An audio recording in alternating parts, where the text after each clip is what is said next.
Welcome. Thank you for that introduction. I hope I don't disappoint. We are going to do our best to cover what we can. So firstly, thank you for everybody coming out. Thank you, Michael, for the work putting this together. I know it's not easy. This is not necessarily how we want to spend the Sunday night. It's always difficult. Kids at home, work, job, things we'd rather be doing. But it's important when people are willing to come out and show the importance of topics like this. The first step really is always that awareness piece, to acknowledge that there are issues that we got to deal with. And even when I deal with clients, really, the first step is that awareness. We could come in to deal with whatever problem it is, but we don't really shine that light on it, if we don't really get into the depth and in a really honest awareness, honest self-reflection, we're limited in the difference in the changes that we can really make and the impact that we can have. For too long in our community, mental health issues were ignored. They were swept under the rug. There were things we didn't want to talk about because it's easier to deal with things by not dealing with them. But that's not really necessarily easier for those suffering. And it doesn't take into account the residual effects, addictions, depression, any of these, disorders or any of these struggles are not limited to the individual. They're not really individual diseases. They affect all the people around them. And it has an effect. And not to mention, raising families, interacting with kids and all of that, there's residual effects from not dealing with it. And we could argue perhaps it comes from a good place. Jewish community, we don't want to believe that these things happen by us. We sort of want to protect an image or just kind of imagine that it's not true. But, we're not really better off when we're living in those shadows. And sometimes we have to have the courage to really shine the light on things that are difficult and uncomfortable in order to make a change for the better. I do want to acknowledge, the Jewish community always gets a tough rap, that we don't deal with things and we hide behind things and we create excuses. And there's truth to it. We are slow to accept and slow to really engage with things that are uncomfortable. But I do think that when we do come around and when we do recognize and acknowledge there's a problem, we respond like nobody else. The support that you get from the Jewish community, once they recognize and acknowledge that there's a problem, we do a great job of truly caring for each other. I've been doing this for about 25 years now, and we really have come a long way. As much as we're talking about the things that we're not yet doing, and just as much as we're talking about how things are still swept under the rug, we've come a tremendously long way. There are programs, there are things, and obviously there's still work that has to be done. But where we were 25 years ago when you didn't necessarily see or certainly didn't talk about it, it wasn't so widespread, and there certainly weren't resources, that world has changed. Now again, there's more to do, and we're doing it. I work now for Amudim.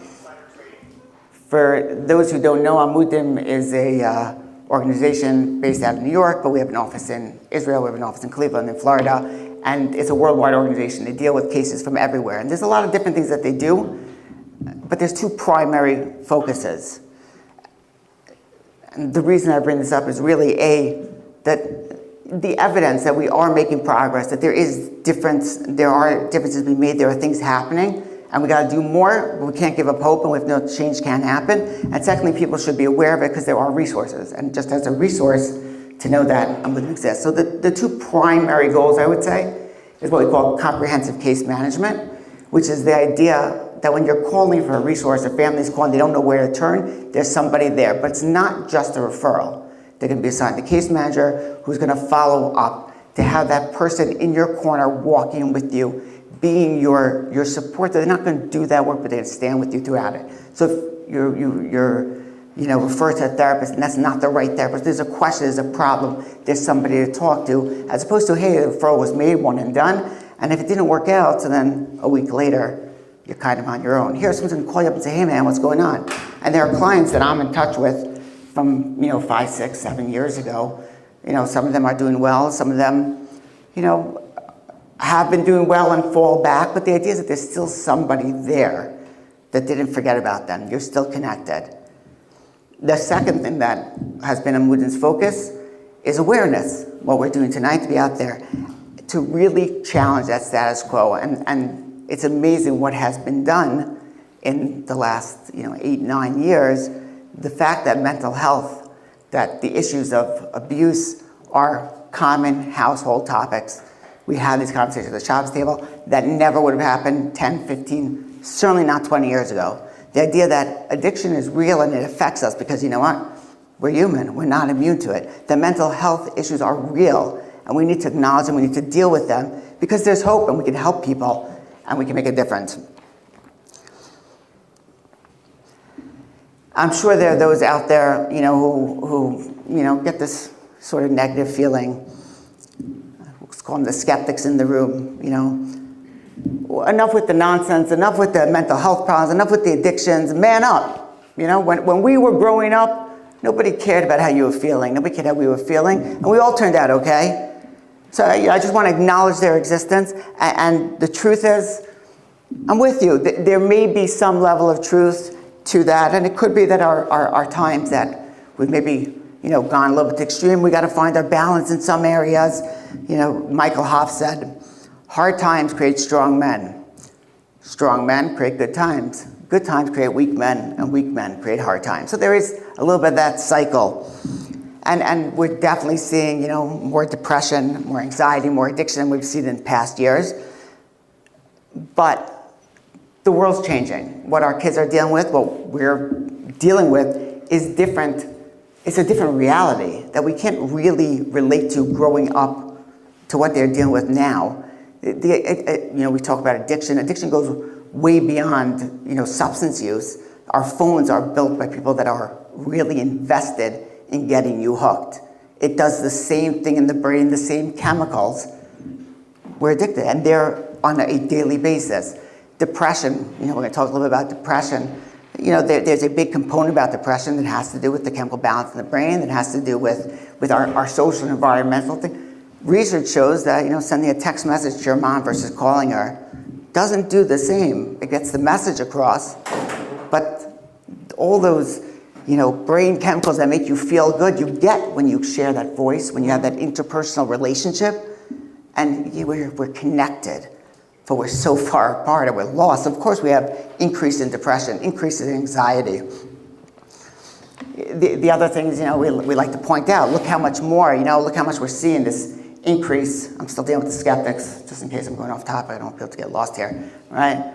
These increase in depression, anxiety, addiction, all that is evidence of just man up and let's not deal with these problems.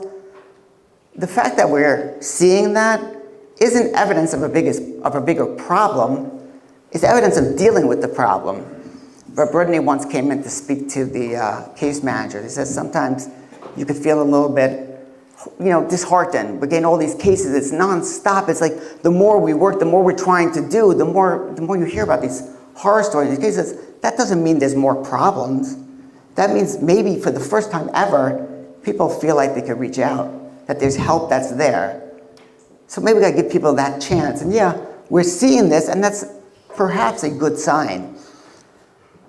But the real question is, it's easy to say that nobody cared about our feelings and that just man up. But did we really fare better? Did that generation do better as a result? I talk to people in their 40s, 50s that are still upset at their third grade rabbi, that are still a shadow of themselves, that can't connect on any true emotional level. They're empty and they went through the motions, they stayed within the system, they did what they were supposed to, and then what? And then they're just burnt out, or they walked out of their families at 20, 30. So, it's easy to say, let's just not deal with this.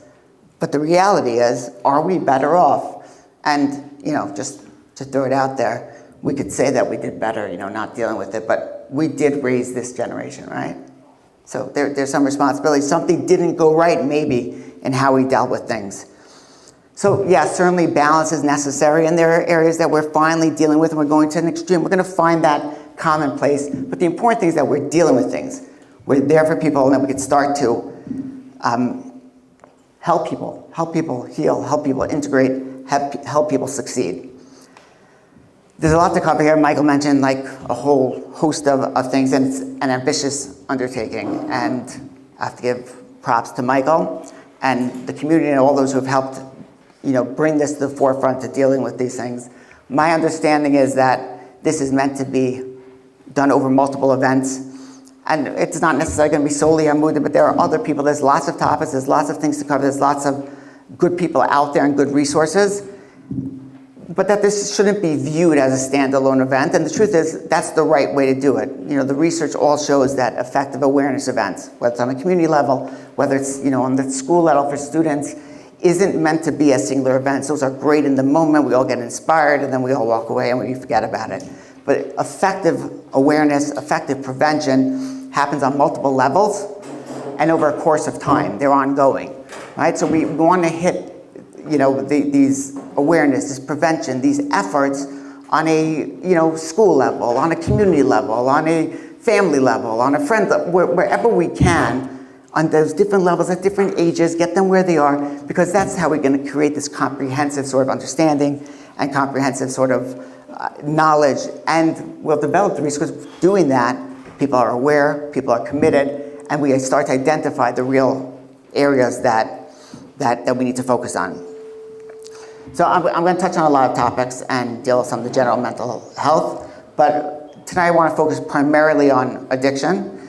Now, there's obviously a lot of overlap and a lot of the same things that apply to addiction and dealing with addiction and addressing addiction, and being there for people applies to many of the other mental health areas, but also because I want to get to the Narcan, which is an opiate prevention, but we'll do that at the end, to give that out at the end. And God willing, there'll be opportunities to have other presentations, in the coming weeks and months and years.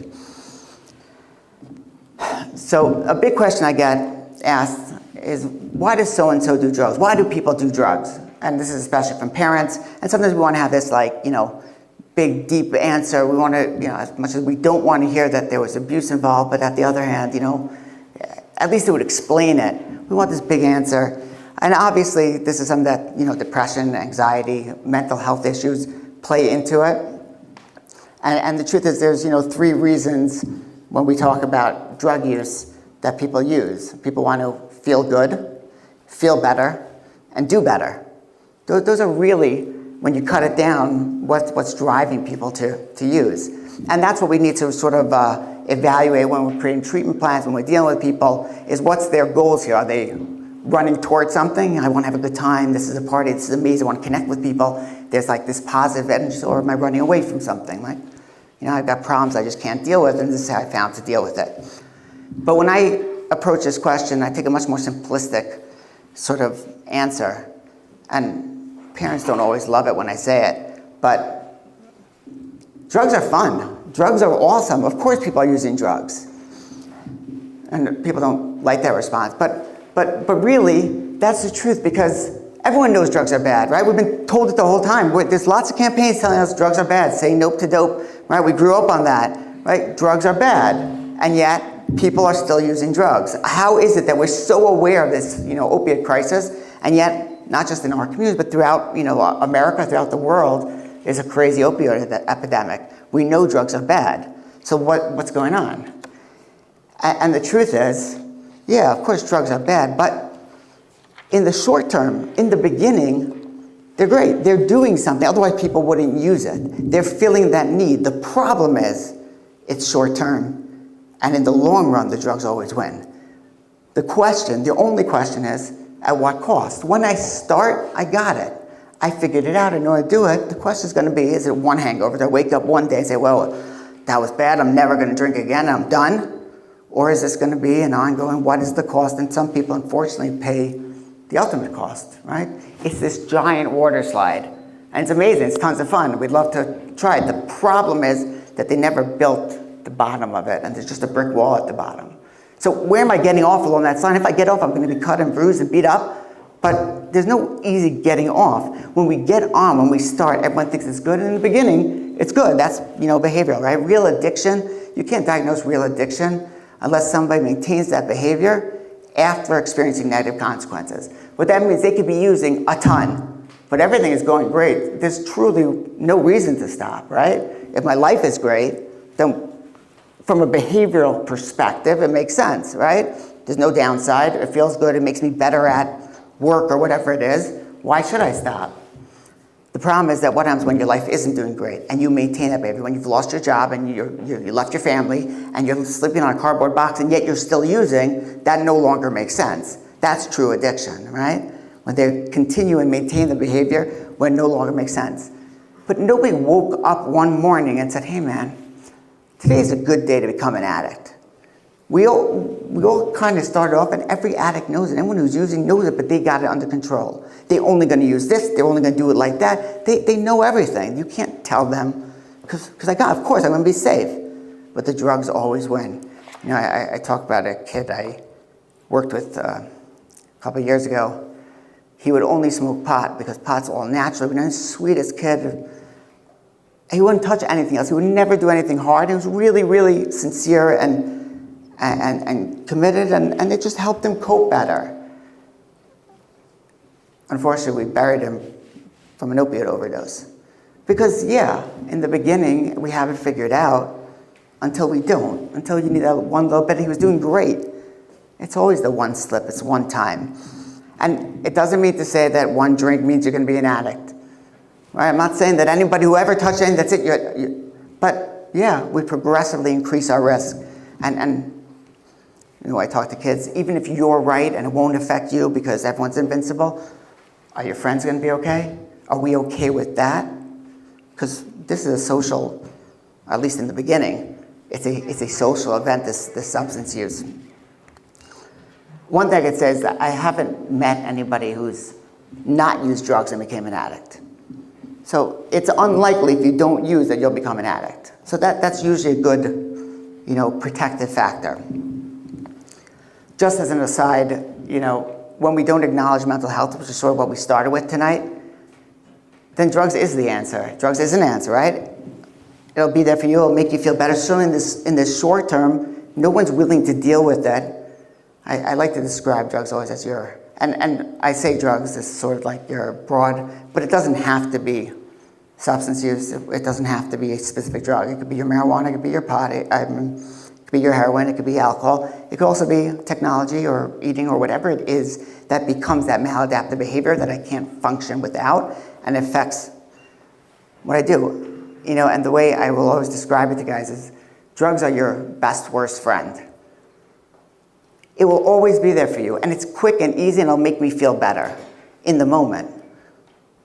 But it's going to make everything worse in the long term. It's the easiest thing. But how do we get to a place where we can give those resources so you don't need to turn there, right? When we don't teach differently, when we don't challenge the status quo, then drugs is the answer. It's going to be there. When we don't deal with the problems, those problems still exist.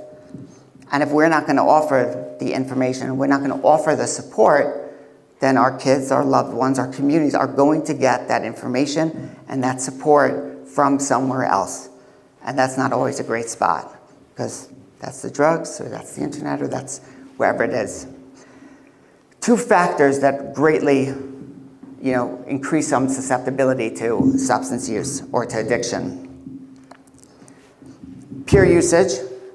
If friends, family, our social spheres use, right, then we're more likely to engage in that same thing. If everyone's on TikTok, then I'm going to be on TikTok. Right? If everyone's smoking and it's fine, everyone's drinking, you know, it suggests to me that this is an okay thing, and I'm also likely to do that. And for parents, it's important to understand, you know, as kids get into adolescence, friends take on that central role, and that's nothing wrong with you. That's not a defect in your parenting. Well, we used to be such great friends. That's part of healthy development. So let's be aware of that, and let's help support that and sort of work to ensure that those connections, as they move on to find that, you know, those friends and those mentors and those people that are taking on more of that central role are positive and are building those same positive messages. The other risk factor in terms of susceptibility is perception of risk, right? If something appears to be safe, if something seems like it's okay, I'm more likely to use it than if if it seems like it's going to be dangerous.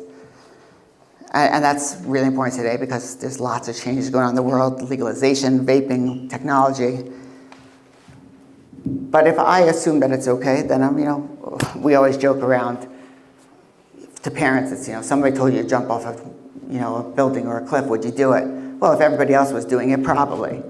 And the truth is, we have a camp in the summer, and we do, and it's amazing. It's great fun. But that's true across the board. When we perceive something as safe or less risky, we're more likely to do it than if it seemed to be dangerous. And if nobody's telling us anything different, so then if I'm struggling, if I'm having a hard time, or honestly, if I just want to have a good time, if drugs are safe, then why not?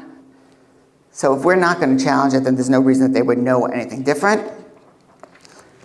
And as much as, again, to the parents, as much as we don't believe that our kids are going to necessarily listen to us, they won't want to hear what we have to say, the truth is they do. The research shows that kids who believe that their parents are opposed to substance use, opposed to drinking, are significantly less likely to use than those who think that their parents don't know, don't care, or approve of it.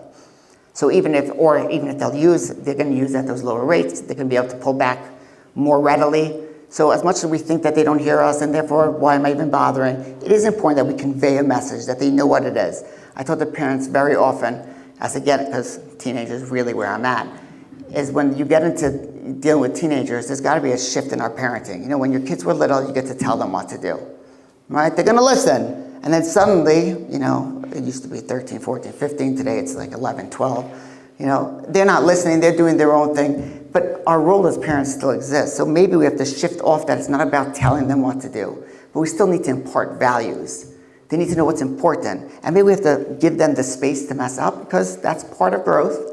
But they need to know what we believe. They need to know what we feel. They need to know that we will be there for you, and we will accept you, and we will care for you, even after you mess up. But here's what I think is right, here's what I think is wrong, and you got to make those choices. You got to go, this, and I will stand by you through that. But it's not just about lecturing. It's not just the lip service. We have to consider, what are we modeling? If drinking is important, right? If, the Kiddush Club is more important than the rabbi's speech, or shul, or anything else, right? If I know the pedigree of this bottle, but I don't know my kids' hobbies, that might be a problem. If I came back from a business trip and I don't have a chance to get anybody anything because it's been really, really busy, but I did stop in duty free, and gotta tell you, right? If that's the message, it doesn't matter what I say. What I'm conveying is that this is what's important. What they're getting is that this is fine. And yes, adult usage is not adolescent usage, and you as an adult can make choices. You as an adult can even make bad choices. And that doesn't mean that your kids are the right, but at the end of the day, perception is reality. At the end of the day, if that's what they believe, go try telling a kid, hey, this is for an adult, but not for a kid. Yeah, that's going to go real well.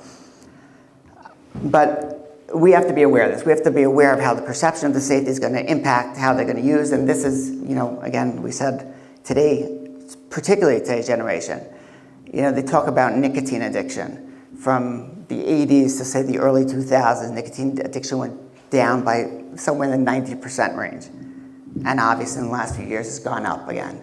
And the obvious reason is because of vaping. Now vaping, it's safer than cigarettes, but safer than doesn't mean safe. And a smoking cessation device is not the same as starting out. And I love it with guys who always like to argue with me when they're starting. I only do 0%. But you start with 0%, nobody stays there. So what do we have instead? As a result, we have an increase in addictions, an increase in regular cigarette smoke. So as much as we start with all those excuses, but it's safer than it's safe, it's safe, it's safe. So I can smoke, and every sixth grader is vaping in schools. And then I realized, again, nicotine addiction is up. Vapes are not really regulated, because as much as a smoking cessation device, it wasn't licensed that way because they don't want you to stop smoking. So it was just licensed as a, it doesn't have those limitations, it's not regulated. And at the end of the day, we don't really know the effects. Today's generation, our kids, or us perhaps, we are the guinea pigs. In 20 years, they're going to write the studies on the effects it had on us. So we could quote everything that we want, but the reality is that we don't know. But the perception has made it okay. Same thing with marijuana, right? Legalization. If it's legal, it must be safe.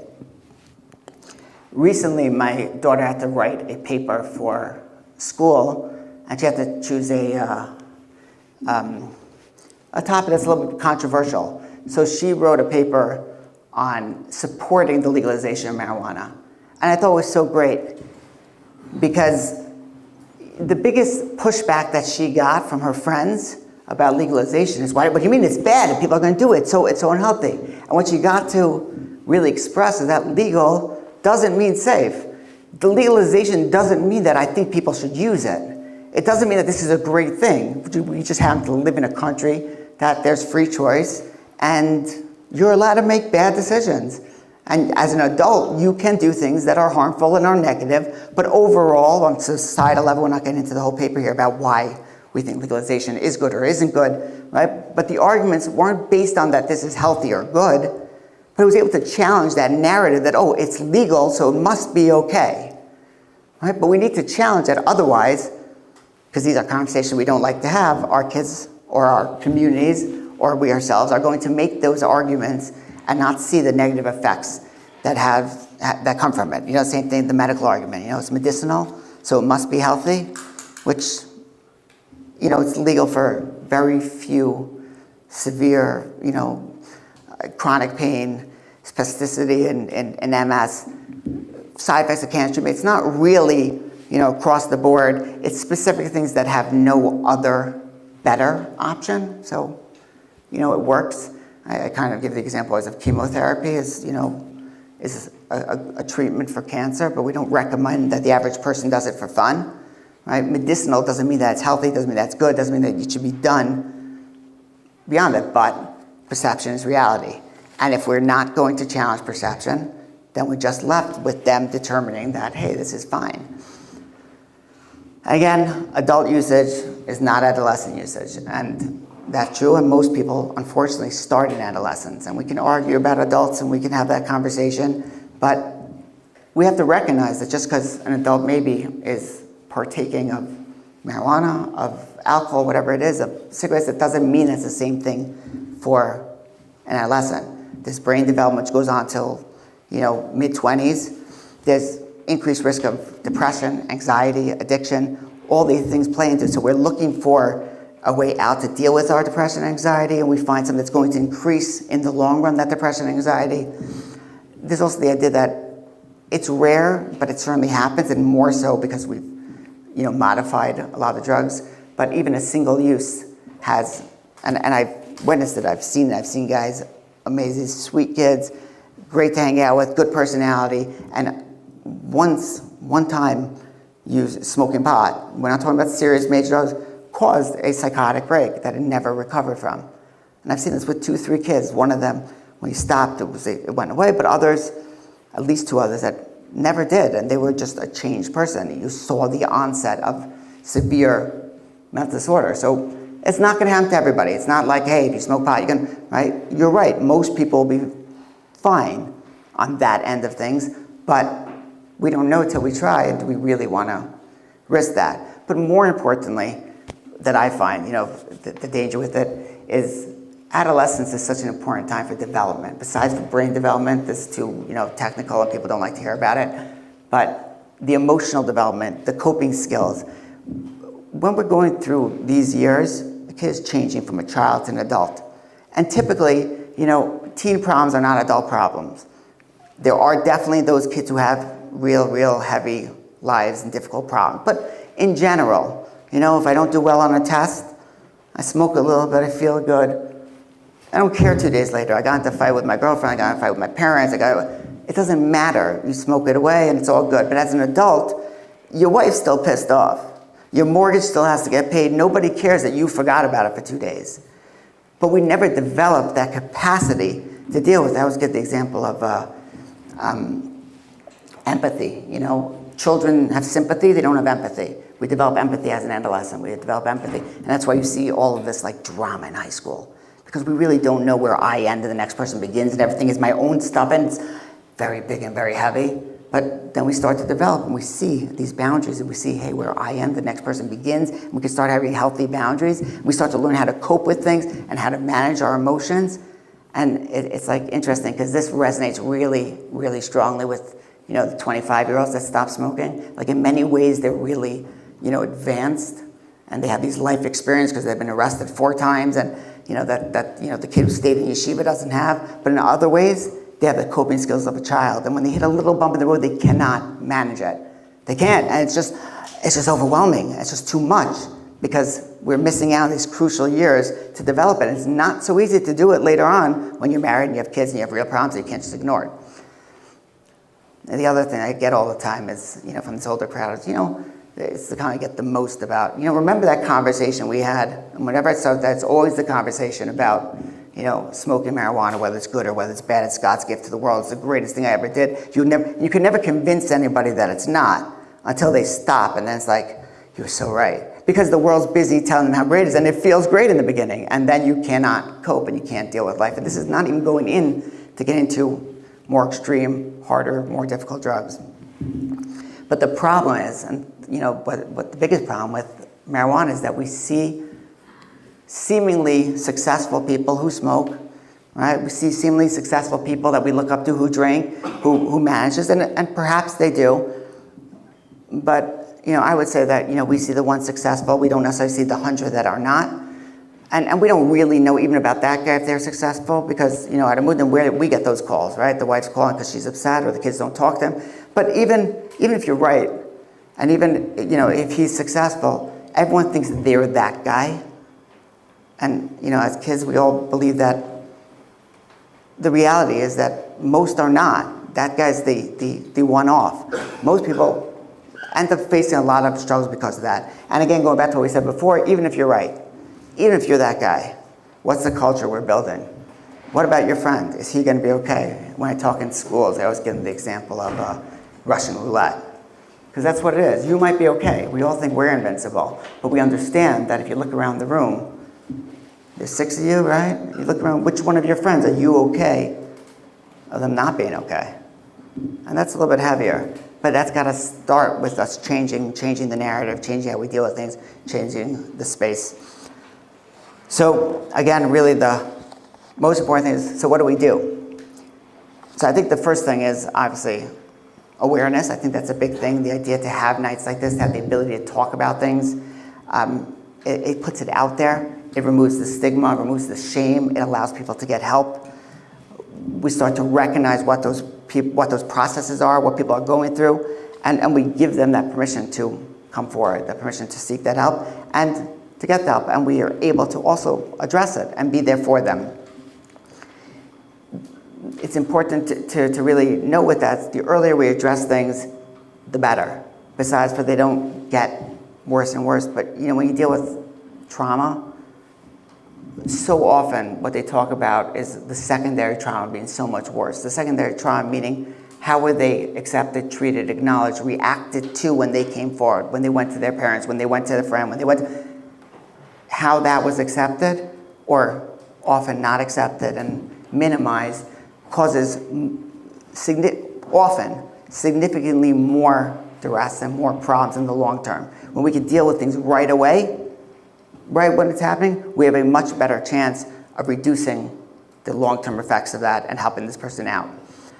We have to create a society that models values, that conveys those values, that embraces people, that gives people a place to belong to be a part of, even if they're not perfect, they don't meet our standard the exact way. We need to change what that standard is. The standard needs to be you, and that's it. We accept you and we love you, and you have a space with us and you belong without meeting any, predefined criteria.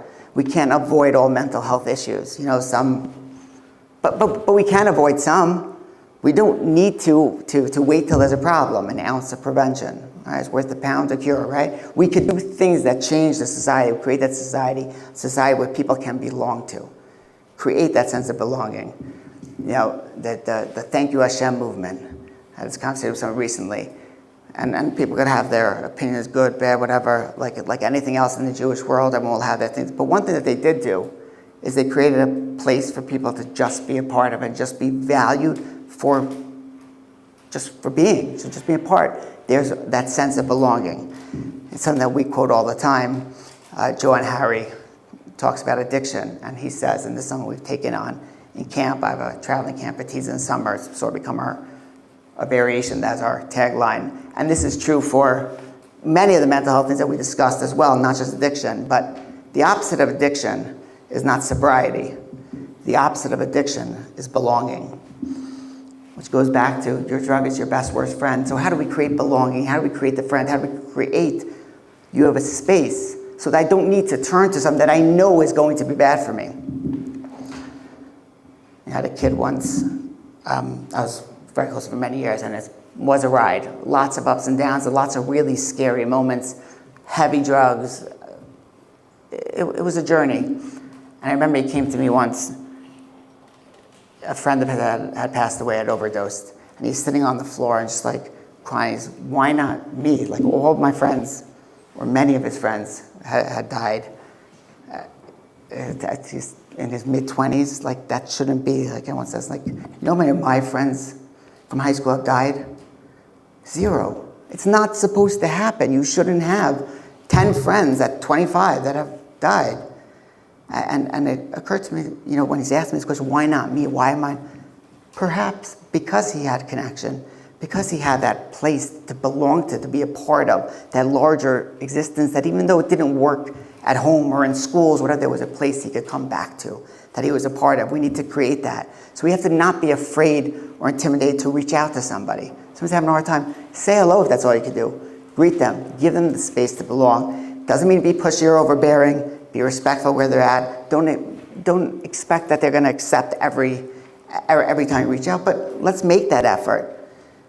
And accept that there's a process. There's gonna be ups and downs. Nobody got to this negative space, depression, anxiety, addictions overnight. This happened over many years of cumulative effects. Let's give them an equal amount of time to heal. Hopefully they'll do it a lot quicker. But let's not get burnt out because they had an ups and downs, because we get frustrated with that. Yeah, that's unfortunately the process. But we need to go the distance. It didn't happen, let's stay there, let's go the distance. But the most important, let's let them know, I'm here for you.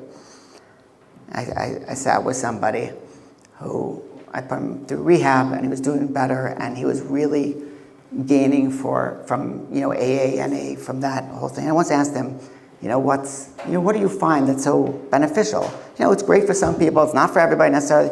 What are you gaining from it? And it was so sad to hear, because it was amazing. He gained great things, but everything that he described to me were things he should be getting from the community. Support, belonging, care, accountability. He didn't have that growing up in a community with parents that care, with the school system. How do you feel so lost and alone that you have to find? So thank God he was able to get the help he needed. He was able to get to AA. He was able to find that fellowship. But we're failing somewhere if we can't get that. We're built on that. We should have that. And of course, the other thing that we can do, and a big part of this awareness, is reach out for help. So you don't know what to do, there are resources. There are more resources necessary, but reach out, make that call. Call Amudim, call whoever it is. Call Michael, call the next person who says, I don't know what to do in this situation, direct me to the next place. Let's not give up on people, let's create the space for people. We've come a long way. Call someone for guidance, call for resources. We can make a difference, and it starts here. Thank you. Do you want to do questions and answers or Narcan? If you do Narcan, the only question is if people want to leave, then you get the Narcan, at least they could. We could do the Narcan and then question and answers. Yeah, keep that up.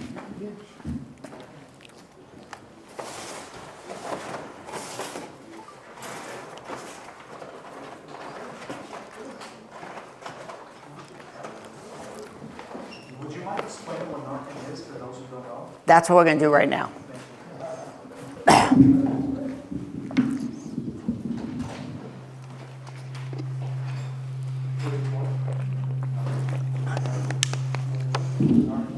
Okay. We'll do a question and answer if anybody wants in a minute. We're just going to do quickly a brief Narcan training.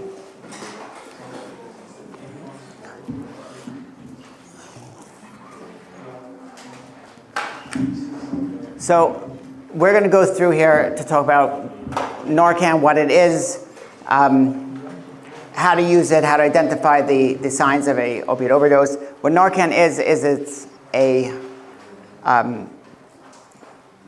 an opioid reversal medication. It will reverse the effects of an opioid overdose. So it doesn't hurt to have, and it could just save a life. So the first thing we really usually cover is just to understand, is there a crisis, which I don't know if we really have to go into. Unfortunately, it's become clear that there's a crisis not only in our community, but across the world. In New York, they talk about it. And I mean, we've been doing these Narcan trainings together with the NYPD in places all over the city because it's just everywhere. And the truth is, even when you deal with people who say like, hey, I would never touch any of that. Unfortunately, we've had situations where people who have never touched opiates have had opiates in their system because of it's so readily available, and we cut into all sorts of things. So we're going to go through to cover what are opiates. You've never touched it, how they get it? We'll get to that. Crazy, right? Huh? No. It's mixed with a lot of other drugs, so it's in everything. But we'll get into it. So we're going to cover now what are opiates, what is Narcan, and then what are the signs of a opiate overdose and how to respond.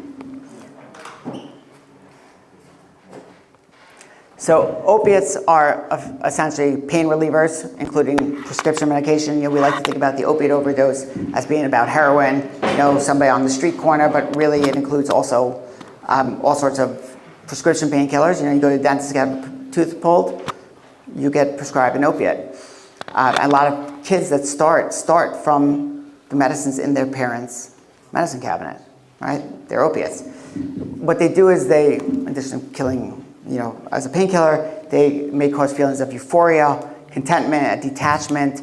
You sort of get this, you just kind of high. Well, it's kind of a downer, but yeah, sure.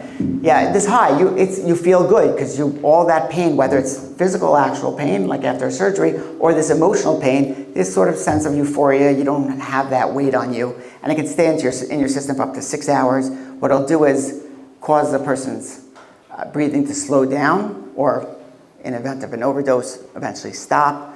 But it calms you and sort of removes that pain. Like we said, it's not limited to heroin and what you think on the street corner, but hydrocodone, oxycodone, morphine, codeine, these are all examples of opiates, which again, you go to your dentist and you get prescribed an opiate, and then you're like, oh, I'm really good, I'm not gonna take this, I'm gonna leave it in my cabinet. And then your kid does, or somebody else. But I had a guy once who, really straight shooter, not a drug addict, nothing, He got a tooth pulled, he got prescribed opiates, and he's following the instructions, take every day, it's like 2-3 days, and he's taking, the pain is gone already, he doesn't need, but the doctor said, the instructions on the bottom, so the wife's like, slow down, what's going on? He's like talking loopy, slurring his words, but he was just following the prescription, because that's what it says. And we just don't realize that this is, potentially very dangerous. There's a use for it possibly, but it, can be misused. And unfortunately, not everybody starts their opiate addiction, being a strung out junkie on the street. It's, you have unfortunately had a bad car accident and prescribed opiates. That also can open up that door to lead to addiction. The truth is, very often, unfortunately, it's that double-edged sword, because we prescribe opiates for painkillers, but then we're aware of this opiate epidemic, so now we cut people off, but they still need it, and now in desperation, because they're not really better, they go to find different places, and then that's where they get hooked. But again, this is, there's many ways to get to that road, but we have to recognize that opiates is not limited to just one, there's many prescriptions as well. Fentanyl is also important to acknowledge, is also an opiate. It's a synthetic heroin, which is a much smaller amount, is a fatal dose, and that has, unfortunately, to your question, has been showing up mixed into all sorts of other drugs. So somebody who only smokes pot and gets it from his dealer and it's all good, and then it's cut with fentanyl, and he has no idea, can develop an opiate addiction. Pill or you smoke? Or can be both? It can be mixed in with the marijuana. So it's crushed as a powder. It's also a pill. It'll be in a powder, usually, yeah.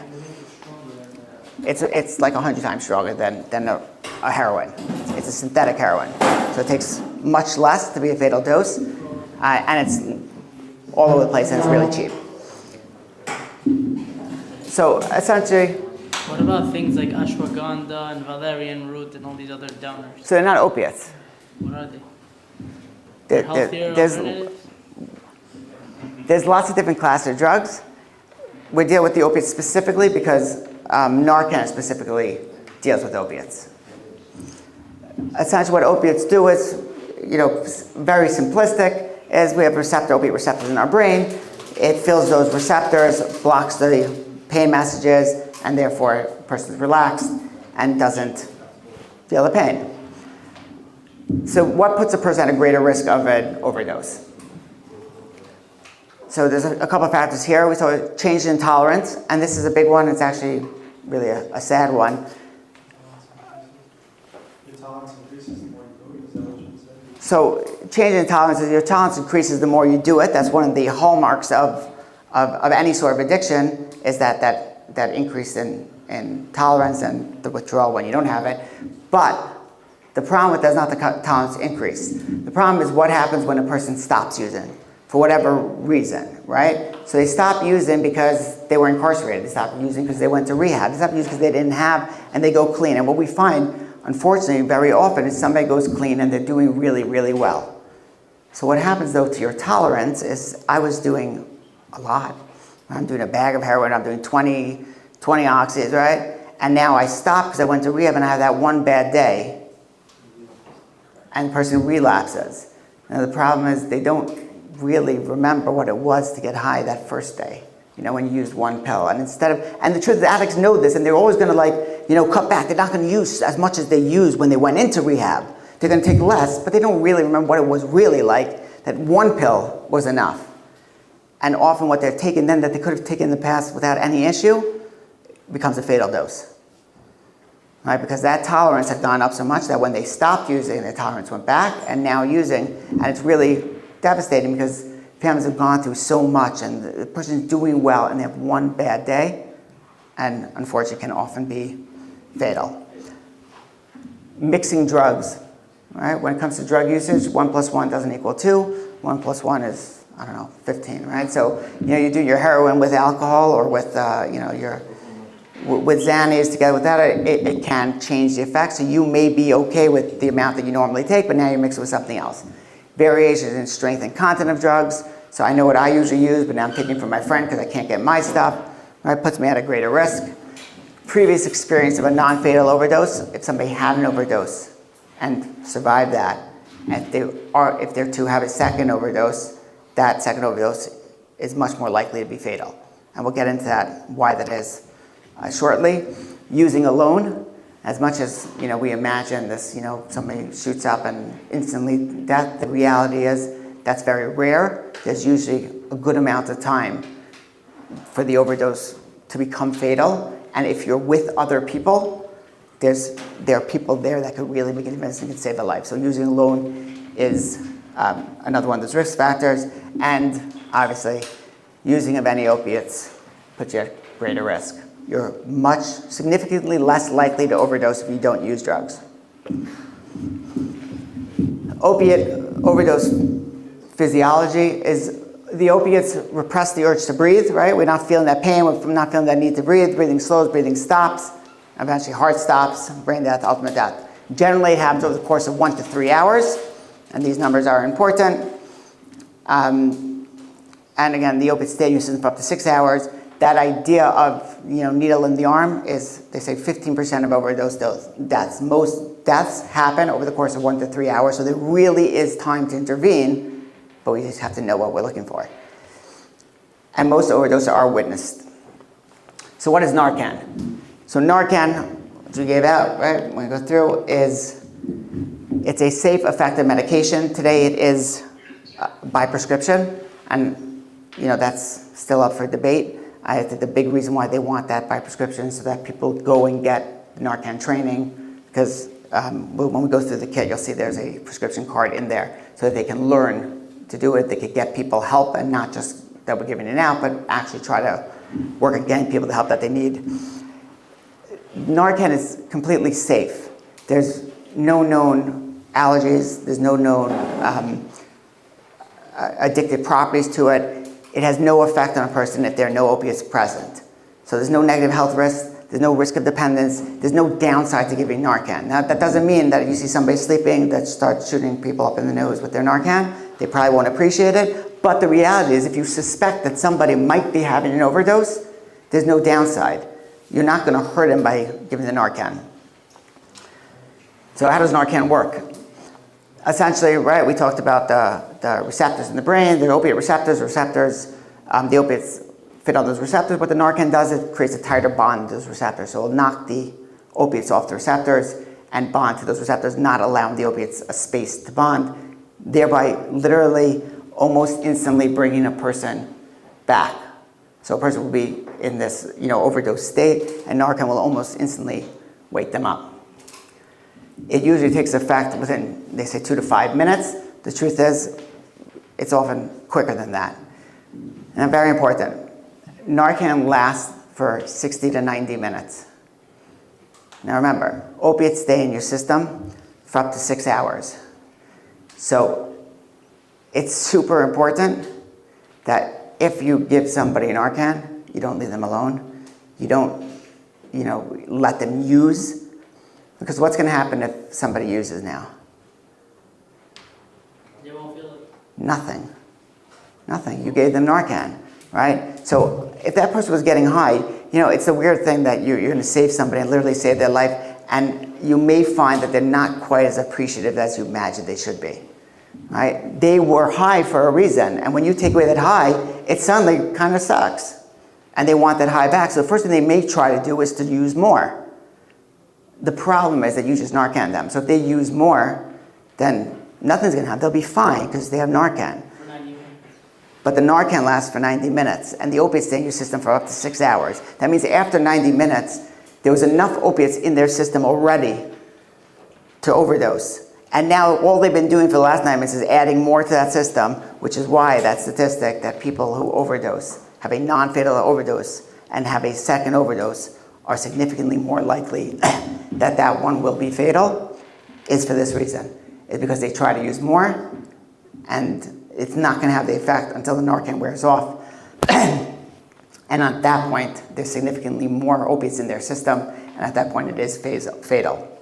The other thing to note about Narcan is it works on opiates. That means it doesn't work on any other substances. So if a person has opiates and alcohol in their system, it's not going to deal with the alcohol. It will help with the opiate, there's that mix.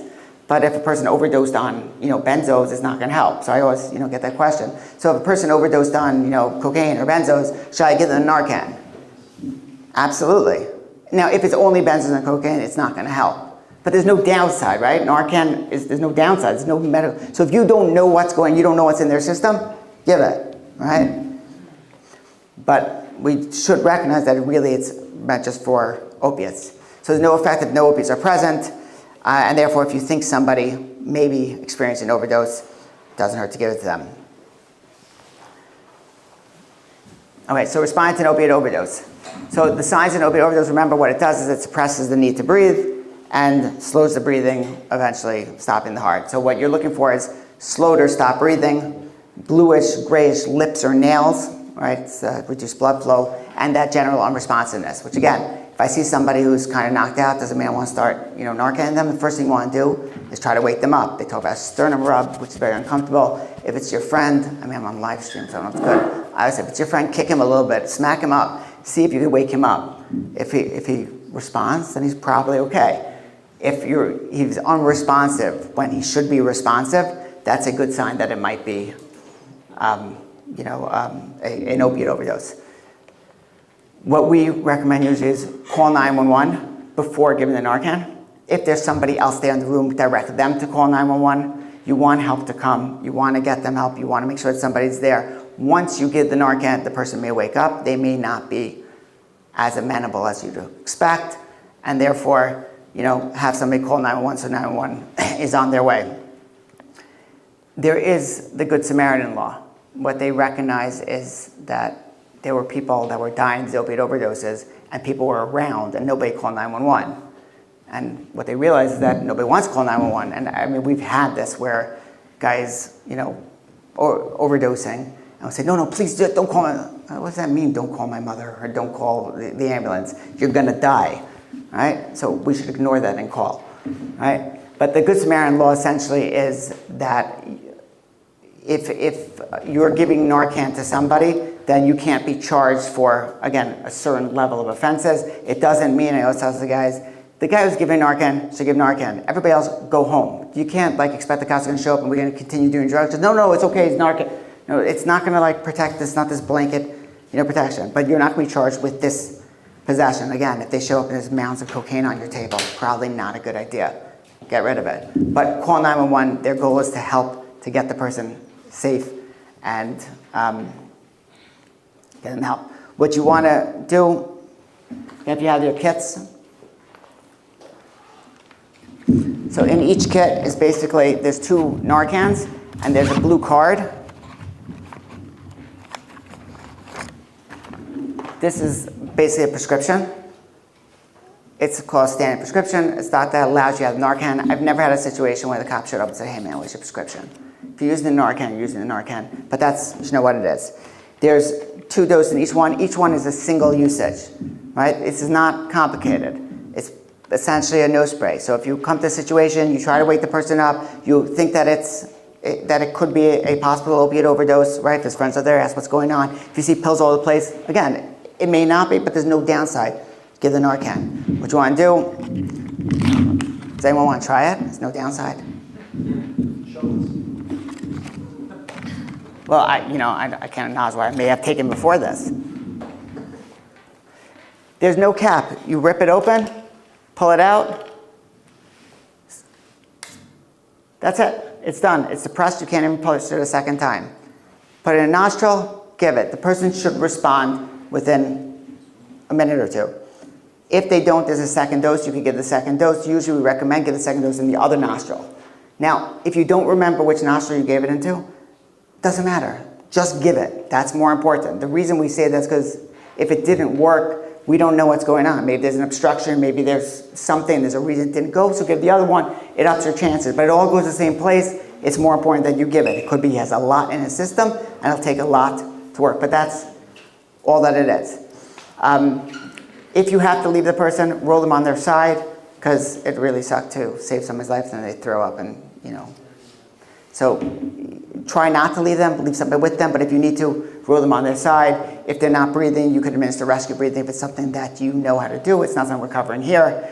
And again, to reiterate, get them help. Don't be afraid to call somebody. Don't leave them alone. And really, really, really, really important, don't let them use again. What kind of response would you expect? From? After you go. They'll almost immediately wake up. Everybody's different, but there are times that you just took away their high, and they may not be in such a great mood. So if you know them, your friends, you want to try to keep them calm, and you want to, but your best bet is to make sure the help is on the way, so that they can, there are situations where they'll wake up and they'll be aggressive, but there's no determinant thing. What you just did is you put them in an instant withdrawal. Sorry, I didn't see how you used it. Can you demonstrate again how to use it? Just spray it. Just spray. It's one push. There's no cut, there's no anything. Any nostril, one push. Do you want to come up here? We'll do it on you. Yes? They're advertising another prescription. You can pick it up free from any drugstore. In the radio, I hear it all the time. I forgot the name. Naloxone. Naloxone? Yeah. So naloxone is the name of the drug. Narcan is really the brand. Pick it up for free from any drugstore. So that's a new change that they started doing, and great.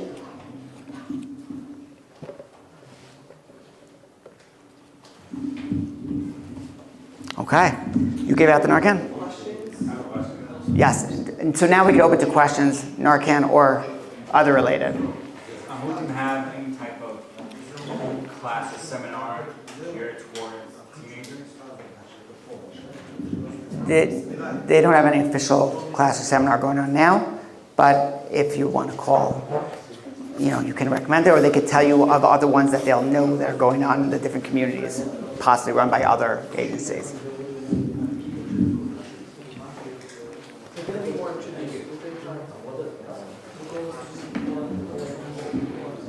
And certainly if you want things for your community, they will help work with you to develop something.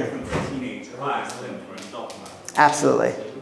So I talk a lot in schools, and it's different, and really a lot of what I try to do in schools is a shorter talk and more question and answers. And when the school allows it, I'll actually ask the teachers and the staff, the administration, to leave the room, allow the kids to sort of speak openly. I've been in a bunch of different ones. Yeah. High school or? Yeah. The youngest we did was a middle school, 6th, 7th, 8th grade, but that's uncommon. But a lot of high schools. We need to do more. We need to get more out there, but sometimes it's good. It gets the kids to really ask the questions that are bothering them, and you may get different questions from the 9th and 10th grade and the 12th grade.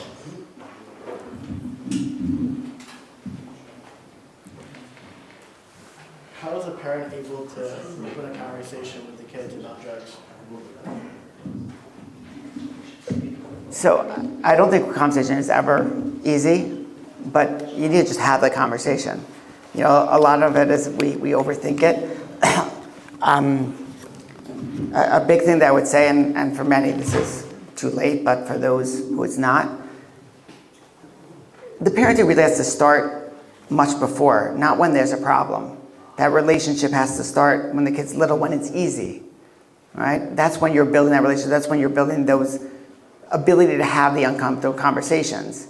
Again, that doesn't work across the board, but it's much more difficult to wake up when the kid's 15 and expect to suddenly that he should be listening. Because yeah, it was easy. You listen when 9, 10, and you were the greatest person in his world, and then he becomes a teenager. So this is an ongoing effort from when they're little. That's when you're building their relationship. And that's what will resonate. You'll be able to have those difficult conversations. I think that the conversation has to be had over time. It doesn't start when they're 15 and doing drugs, which obviously for some people, we have to talk about how do I have that conversation now that my kid's doing drugs. But in reality, it should be starting when they're younger, again, on their level. I'm not going to talk to a 10, 12-year-old the same way I would talk to a 15-year-old. But it's got to start there at their level to talk about it, the recognition that it's problematic, that this is not something that I want, that there are other outlets. We also have to create other outlets. We have to be there so that they have the resource. We have to be there so they have the outlet that they could go, me, right? So snowboarding, right? I take my kids snowboarding all the time. We are on the mountain a ridiculous amount, and people think it's crazy. But I always said, I'd rather my kids snowboarding than sitting at 7-Eleven doing drugs. And that's been their thrill, and they'll push the limits, and they won't touch drugs because they don't want to affect their riding, right? And it's giving us a chance to bond and whatever. But we need to create those outlets, those things that are socially acceptable, that they can get out, they can do things, they can get that energy, and build those connections and have these conversations throughout. Then when you have that important, the need for that important conversation, it may still be uncomfortable, but you already have the setting to have it. At what age would you recommend you initiate that conversation with kids? I think you have to know your own kids, always. But I think it starts young, again, at their level, and slowly having it over time. And the reason why I say it really has to start before they're ready is because, we're looking for this linchpin, this moment, right? And the problem is that when we realize that, hey, it's time to have the conversation, we miss that. They already have all the information. When you have an awareness that they have an awareness, they know much more than you think they know. Right? So this needs to happen. When I did this, I said I spoke to a middle school, 6th, 7th, 8th grade. So actually, it was parents together with the with the students, and then we split up to have the question and answer separately. So I had to, figure out how to speak to both populations. So I sat my daughter down, who happened to have a friend over who didn't know what hit her, and my wife, to sort of play with these ideas, because she was around that age, she was 6th grade, so what is that, 10, 11 maybe, right? But I wasn't worried about her doing substances at that point, But it was okay to have the conversation on a level that she can understand so that we can then have a conversation when she's 13 and when she's 15 and when she's 17. Throughout that, each time more progressively, but I gave them the foundation, not TikTok. Sorry. But everyone has that foundation not to use it, but then somehow they get off.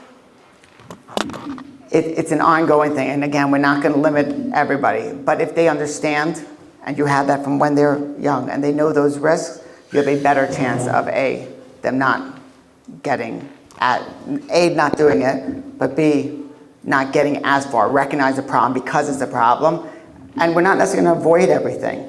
The reality is a lot of other factors that play into it. This is a much bigger piece than just a conversation. When I talk in schools, always the first thing I tell them, I don't expect that because I came in and some adult told you that drugs are bad, that no one's going to use. Part of adolescence, part of growing up is testing those limits, is making mistakes. My goal is that you have the information, you have correct information so that you can make good decisions, and that when you make bad decisions, you can recognize that and pull back before it's detrimental consequences. But it's going to be much bigger, and each kid and each situation is going to be different. There are a lot of factors, unfortunately, that may play into susceptibility to substance use, susceptibility to depression, to anxiety. You know, when we talk about it, it really comes down to a balance of protective factors versus risk factors, right? Many different things put us at a greater risk to develop substance use. Many things, you know, will give us more protection at being susceptible to that. Our goal as parents, or our goal as a community, our goal as friends, is to increase the protective factors and reduce the risk factors. You know, conversation is just one part of it. But that starts all the way at the beginning, before there's a problem, we build that relationship. And then we do everything we can to ensure they're good friends, to ensure that they're, you know, we're responding to school or the issues there, making sure they come to school's not everything, right? But if that is everything and they don't, you know, hit the mark, then they're often left feeling less than. So how do we get to it and acknowledge that and deal with it and create space and belonging and purpose and meaning and value for the person who maybe doesn't hit that? You know, a phenomenon that I probably shouldn't get into now, but that I'm seeing today, that we're doing a lot for the kid who's not doing well, who's not achieving. We've opened schools, we're doing things, and again, we could debate each one about what efforts are good or bad or how it should be done different or better, whatever. But we're dealing with that kid who in the past was the dropout and the problem. The kid who's the A student, the Olive student, he gets the accolades and the recognition, the appreciation in class, at home, and feels good. We tend to not acknowledge or not recognize that middle of the road kid. That kid who puts in the work just to survive, to stay in the system, to do what he needs to do, and he gets no recognition. He doesn't get the free ski trips. He doesn't get taken anywhere. Nobody tells him about how amazing he is for existing and waking up this morning. He's not getting like, oh my gosh, you did great on your test. We beat up on him. We yell at him. We have no place for him. And we forget that my daughter used to always yell about hashtag good things for good kids. We're giving to the kid because he's doing anything wrong. So then why don't I want to be that kid, right? But what about the kid who's really working hard and we kind of miss him? But that's a whole nother rant. Sorry. There's a quiet kid and there's a talking kid. Which one you put more concentration on? Quiet kid? Both of them. Every kid needs that. Every person needs that. They need to be acknowledged in their way. So he may need different things. He may not need as much of that effort. He may not need you to sit with him for hours. But don't think that, you know, he's cool with us ignoring him either. More